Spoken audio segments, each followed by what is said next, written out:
जो हमारे पार्टी है इंडियन यूनियन मुस्लिम लीग को कायम करने वाला कायद मिलत मोहम्मद इस्माइल साहब,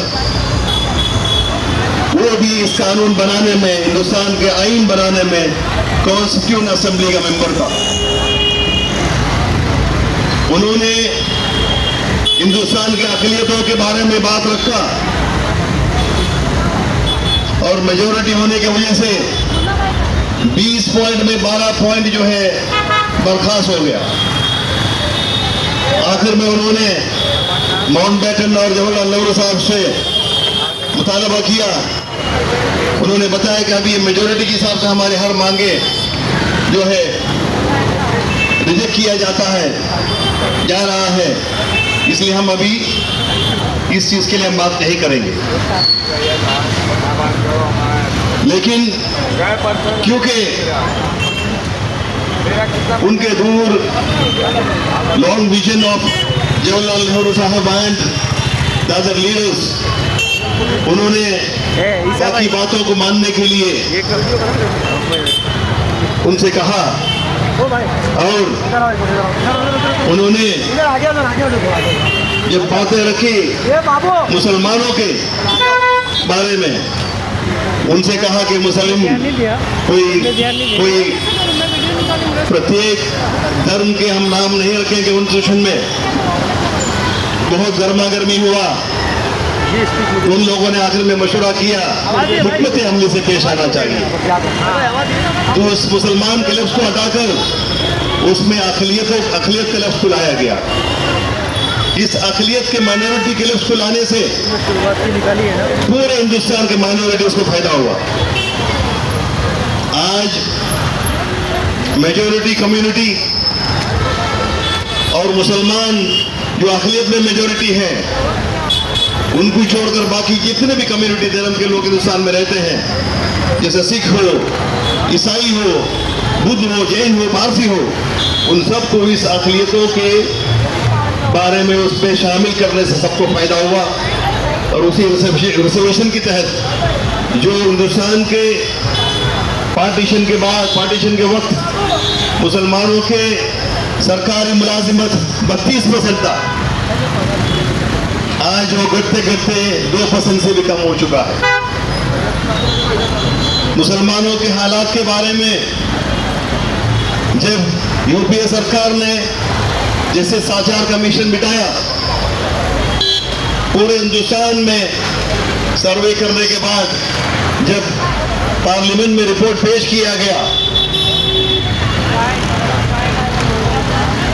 और पूरे हिंदुस्तान के रियासतों के मुसलमानों के बारे में सर्वे का रिपोर्ट पेश किया गया, उसमें उन्होंने अंडरलाइन करके एक बात रखी कि पूरे हिंदुस्तान के रियासतों में सबसे छोटी रियासत जो केरला है, पूरे हिंदुस्तान में केरला के मुसलमानों की हालत, चाहे वो तालीम में हो, चाहे वो सरकारी मुलाजिमत में हो, चाहे वो माली हालात में हो, बेहतर है। और उन्होंने उसके नीचे ये लिखा कि इंडियन यूनियन मुस्लिम लीग के जद्दोजहद की वजह से ये हासिल हुआ है। इंडियन यूनियन मुस्लिम लीग ने पसमानदा तबका लोगों को, वहाँ के कुएं से पानी खींचने वाले लोगों को, हाथ गाड़ी खींचने वाले लोगों को, बीड़ी की फैक्ट्री में काम करने वाले लोगों को बेदार किया, उनको मुत्तहिद किया। और वही नहीं, केरला के हर बाशिंदों को, चाहे कोई भी धर्म का हो, उनके सामने समानता से, उसका साथ में समानता से पेश आया, भाईबंदी बढ़ाया, हिंदुस्तान के गंगा जहनी तहजीब को बरकरार रखते हुए उस रियासत को आगे लेते हुए आगे बढ़ा। और आज पूरे हिंदुस्तान के अंदर अगर 100% अगर तालीम याफ्ता लोग अगर मौजूद है हिंदुस्तान में, वो केरला में है। और उसके पीछे भी मुस्लिम लीग ने और मुस्लिम लीग के लीडर्स ने बेइंतहा कुर्बानी दिया, जब जाकर के केरला के अंदर मुसलमान और बाकी अक़लियतें हर पहलू में आगे। मैं ये बताना चाहता हूँ आज देश की हालत क्या है। आज 2014 के बाद देश में जो हालात चल रहा है, बताओ, कोई मिसाल नहीं है। बोलने के लिए हिंदुस्तान का जो हुकूमत चला रहे हैं वो लोग भी इनका इज्जत करते हैं। मैं एक सवाल इस मंच से मैं आप लोगों से पूछना चाहता हूं, क्या वाकई वो लोग डॉक्टर बाबा साहब अम्बेडकर साहब का इज्जत करते हैं? अगर इज्जत करते हैं इस किस्म इस तरीके से उनका बनाया हुआ संविधान को इस तरीके से कुचलते नहीं।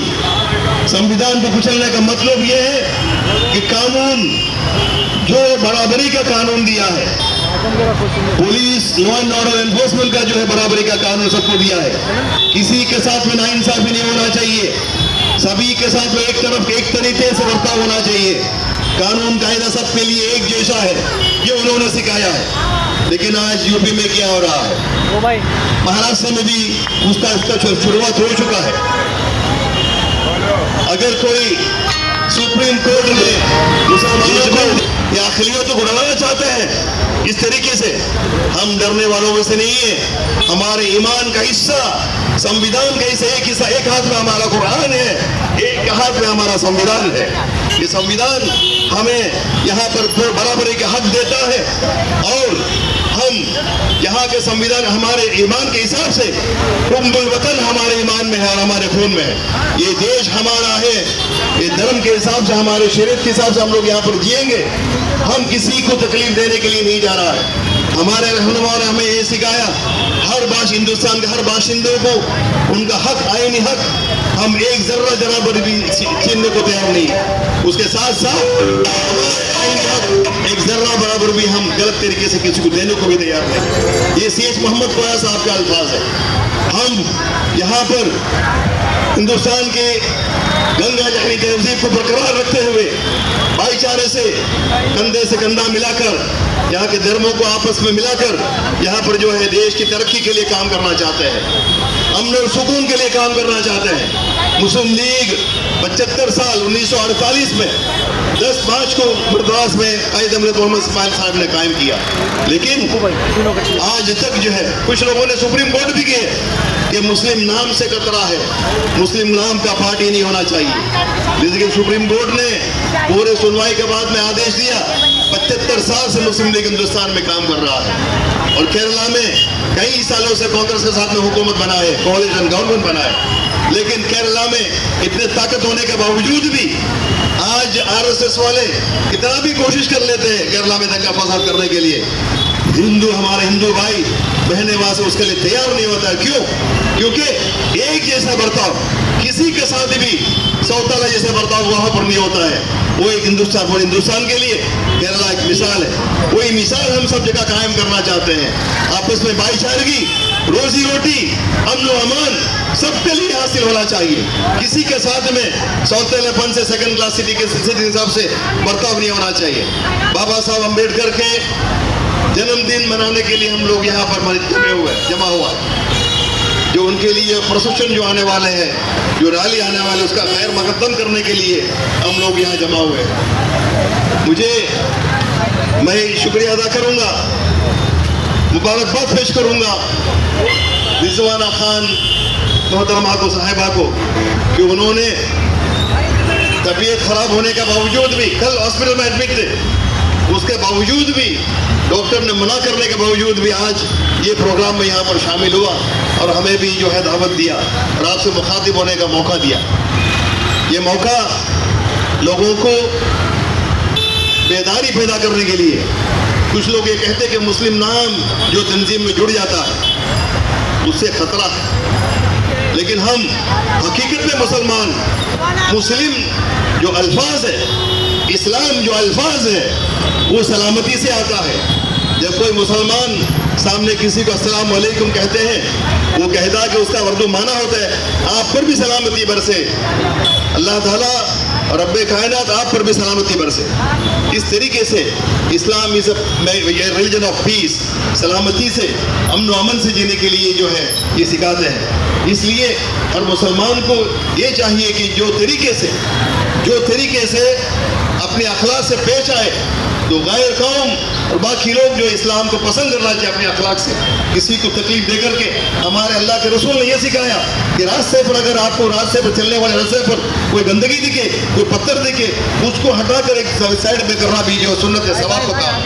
इतना संजीदगी से, इतना बारीकी से जो है अपने लोगों को जीने के लिए सिखाया। एक जो है एक क्या बोलते उसको, एक मूंगी को भी जो है तकलीफ दिए बिगड़ जीने का इस्लाम के लोगों को जो है बताया गया इस्लाम से। तो हम ये बताना चाहते हैं कि आज जो दिन है, आज बाबा साहेब अम्बेडकर को याद करने का दिन है। मैं यहाँ के law and order enforcing authority से कहूँगा हमेशा इनका इज्जत करना ही नहीं, इन्होंने जो हिंदुस्तान के नागरिक के लिए, हिंदुस्तान के अमन अमान के लिए, हिंदुस्तान के तरक्की के लिए, हिंदुस्तान के पसमानदा तबकों के लिए, हिंदुस्तान के हर जाति के लिए एक पिता समान का जो एक कॉन्स्टिट्यूशन हमें दिया है, उस कॉन्स्टिट्यूशन का हमें इज्जत करना चाहिए। जब भी आपके सामने कोई गैर कानूनी काम करने जा रहा है, उस कॉन्स्टिट्यूशन को याद कीजिए, बराबरी का सोचिए, समानता का सोचिए। जो वक्फ बिल जो पार्लियामेंट में पास हुआ, उसमें समानता का जो है गला घोट दिया है, क्योंकि हर धर्म का यहाँ पर अपना अपना कानून है।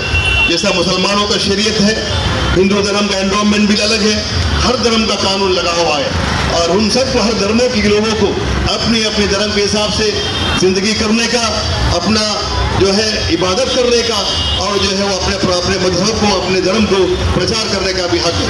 लेकिन ये लोगों ने जिस हिसाब से वक्फ अमेंडमेंट बिल, उसमें जो अमेंडमेंट जो तरमीम लाया है, उसमें बहुत सारी चीजें कॉन्स्टिट्यूशन के खिलाफ लाया है, समानता के खिलाफ।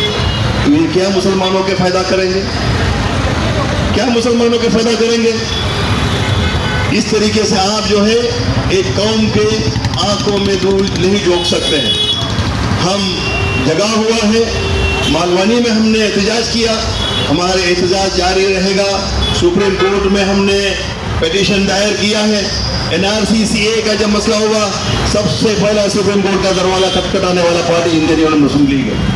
हम पुरअमन से, कानून के जरिए से भी और हमारे एहतजाज को पुरअमन तरीके से सड़क पर ला करके भी जो है एहतजाज का मरते दब तक करते रहेगा। मुस्लिम लीग और मुसलमान इससे पीछे नहीं हटेगा। आपको मैं बताता चलूं, आपको इस बारे में बेदाव होना पड़ेगा। चाहे आज मुसलमानों के ऊपर है, अक़लियतों में मेजोरिटी जो मुसलमान उनके ऊपर है, ये जैसा ही बिल पास हुआ वैसा ही उन्होंने क्रिश्चियंस के बारे में कहना शुरू कर दिया। ब्रिटिश के ज़माने में जो लीज पर दिया गया क्रिश्चियन को चर्च बनाने के लिए, बाकी इनका मिशनरीज का काम करने के लिए, वो सब चीज़ें वापस देना चाहिए। 99 ईयर्स खत्म हो चुका है आपका, वापस देना चाहिए। उसके बाद में ये लोग अलग कम्युनिटी के पास जाएंगे। इनके लिए धर्म कुछ नहीं है, इनके लिए सिर्फ और सिर्फ सत्ता और जो है दो लोग 1 और 2 A, B और C, D, वो ही इनके लिए। गरीब, हिंदुस्तान का गरीब नागरिक गरीब से गरीब होते जा रहा है। एक वक्त का रोटी के लिए, एक वक्त का जो है खाने के लिए तरस रहा है और अमीर जो अमीर होते जा रहा है। जो लोगों ने बैंक से करोड़ों के कर्जा लिया, उनका कर्जा इस सरकार ने माफ कर दिया। लेकिन किसानों ने जो अपनी जिंदगी बचाने के लिए, अपना खेती के लिए जो लोन लिया, उनका ऊपर हर तरीके से इन्होंने फाइन लगाया, माफ करने को तैयार नहीं है। ये सरकार ने भी कहा, अभी जो नया सरकार महाराष्ट्र में है, उस सरकार ने कहा, एक मिनिस्टर कहते हैं कि किसानों का कर्जा माफ करेंगे, दूसरा मिनिस्टर जो इंचार्ज मिनिस्टर है अजीत पवार साहब, वो कहते हैं कि नहीं, इनको इतने तारीख के अंदर इसका पैसा भरना पड़ेगा। इनके आपस में ही जो है जम ये रहा है। मैं जो है ज़्यादा वक्त लेना नहीं चाहता हूँ और भी मुकर्रिर है और इंशाअल्लाह भी प्रोसेशन आने वाला है।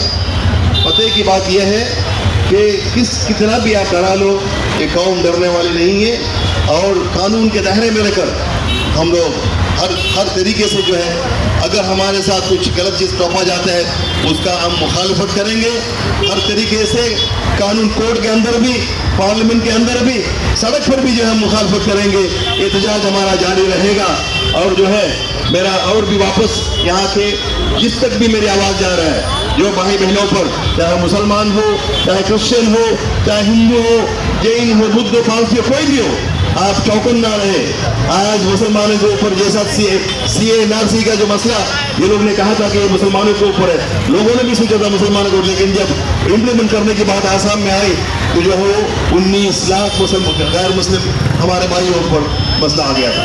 इसलिए आप चौकन्ना रहे, कोई भी ये मत सोचिए कि मुसलमान के ऊपर हो रहा है, होने दो, लेकिन कल आपका भी वक्त आएगा, हर चीज जो है आपसे छीना जाएगा।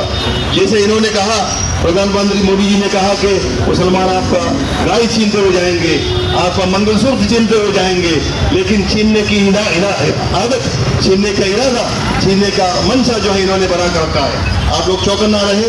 आपको मैं आगाह कर रहा हूं कि ये जो बिल है ये शुरुआत है मुसलमानों के ऊपर, लेकिन हर लोगों की प्रॉपर्टी के ऊपर आएगा। बैंक का खाता जो है कस्ते नेशनलाइज बैंक पर आ गया।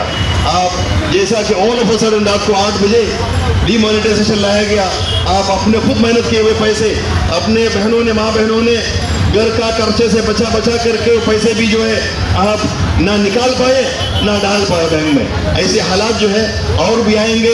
आप इस किस्म के गैर आईनी, गैर जमहूरियत के जो भी कानून ये लोग लाते हैं या जो भी इनका जो मंशा है, इसका मुखालिफत पुरअमन तरीके से करते रहे। और जो है जब तक एक सेक्युलर गवर्नमेंट हुकूमत नहीं आ जाता है, आप ये काम जारी रखें।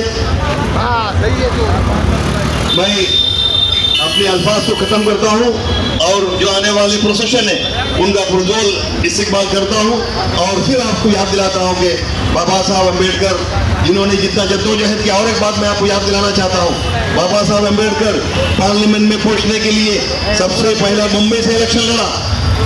कहा जाता है कि कुछ लोगों ने उनको हरा दिया।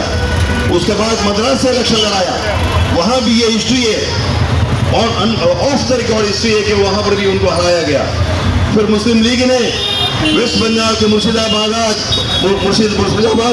सीट से, जो मुस्लिम लीग के सीट थे, उधर से रिजाइन करके बाबा साहब अम्बेडकर को वहां से जिता करके पार्लियामेंट भेजा।